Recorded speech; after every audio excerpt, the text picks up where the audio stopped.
On file maintenant sur les bords de Loire à Tours. Événement là-bas, puisque la Guinguette vient d'ouvrir ses portes. L'inauguration a eu lieu il y a quelques dizaines de minutes.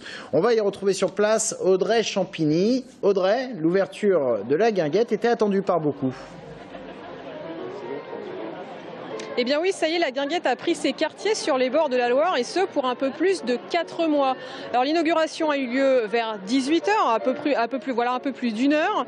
Et puis la musique vient tout juste de commencer et le monde continue d'affluer. Alors au programme cette année, près d'une centaine de spectacles et de concerts, des séances de cinéma en plein air le mercredi soir, des bals, des apéros le jeudi soir et bien sûr quelques nouveautés comme par exemple des ateliers cuisine, mais aussi des soirées de musique classique. Alors justement, pour en parler, ce soir nous sommes à côté de Ronan Briand.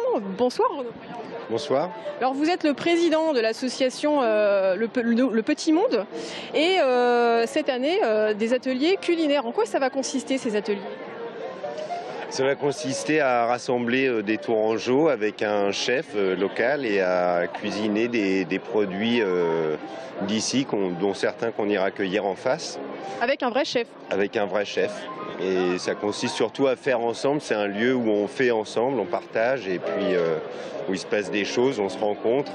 On aime bien manger et Tours est la cité internationale de la gastronomie, pas pour rien. Et on continue de perpétuer le plaisir des papilles et le plaisir de faire aussi, d'inventer. Ouais.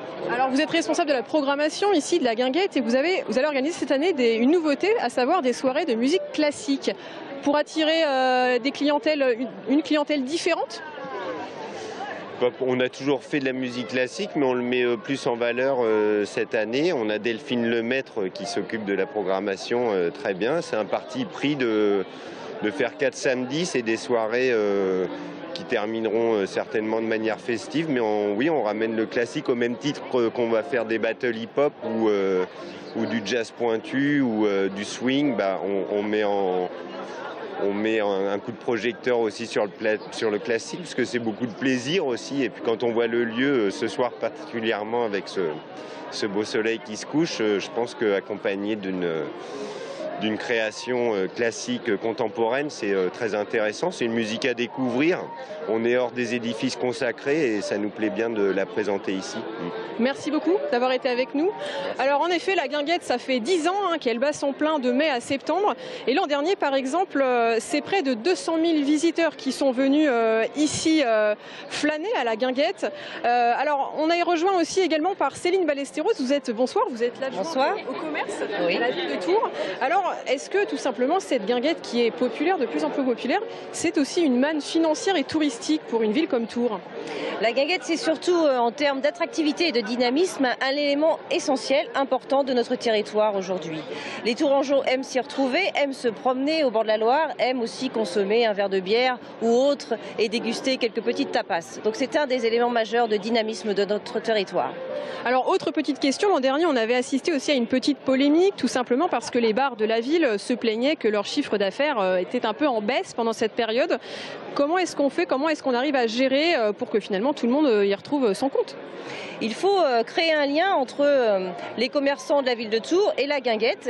Et dans ce sens, nous allons ouvrir les offres de bord de Loire. Nous avons quelques projets d'attractivité, quelques projets importants qui vont naître dans les années à venir, afin d'ouvrir l'offre commerciale sur cette partie de la Loire très attractive et magnifique, comme vous pouvez le constater aujourd'hui. Donc il est important de diversifier l'offre et de l'ouvrir, cette offre commerciale, aux Tourangeaux et aux commerçants. Merci beaucoup d'avoir été avec nous ce soir. Alors, 2 petites dernières nouveautés. Cette année, en fait, les Tourangeaux et les touristes pourront avoir accès à Internet, à la Wi-Fi, gratuitement, et ce pendant 1 heure. Et puis, dernière nouveauté, une application pour les téléphones, tout simplement, où on pourra vérifier les dernières actualités et aussi la programmation. Et cette application mobile, elle est à télécharger sur le site www.tours-loire.fr. Merci beaucoup Audrey Champigny avec Thibaut Séalic pour réaliser ce duplex.